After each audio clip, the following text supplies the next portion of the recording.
Kia ora everybody. For our session it was around disability and disability perspectives.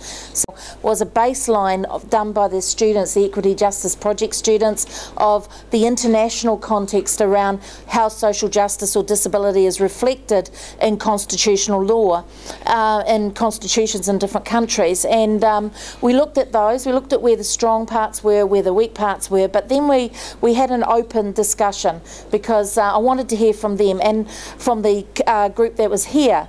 Now, one of the important parts is we've had a very recent example where the Bill of Rights Act has actually been compromised, and that was with the Atkinson case. So we had quite a discussion about that, and it influences really where we're at and where we believe we need to have strength within any constitution as a protection, to the point that there be very strongly worded protections in place where you cannot where the executive powers cannot turn around and remove those. And so the argument contrasts those who have said that the Bill of Rights Act is a higher law, is a stronger law. We're arguing it's not, because it's compromised the disability community. So how are we going to do this? We need to reflect the Convention on the Rights of Persons with Disabilities within any constitution and make sure that it's very explicit.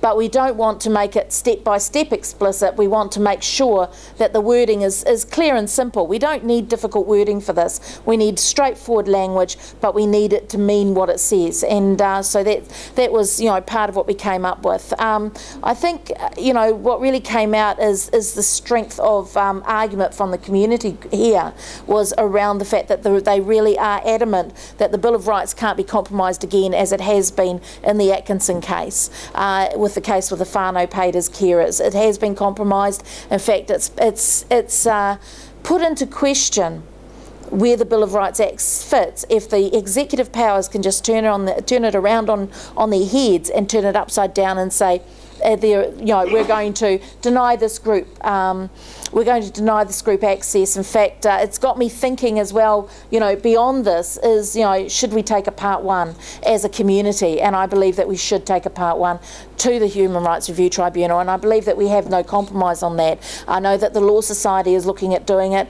but I believe that we as a community of disabled persons need to do it ourselves as well, because that Part 1 then will put into question what the government has done. I think it's the strongest response we can have. But again, we still need the protections in any new constitution, and it needs to be written, it needs to be clear.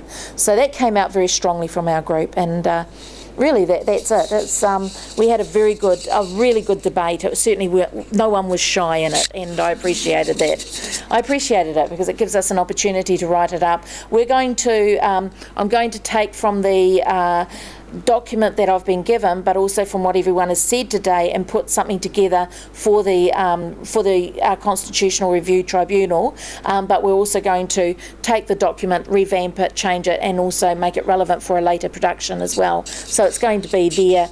Hopefully it'll reflect what everyone has said today. So thank you.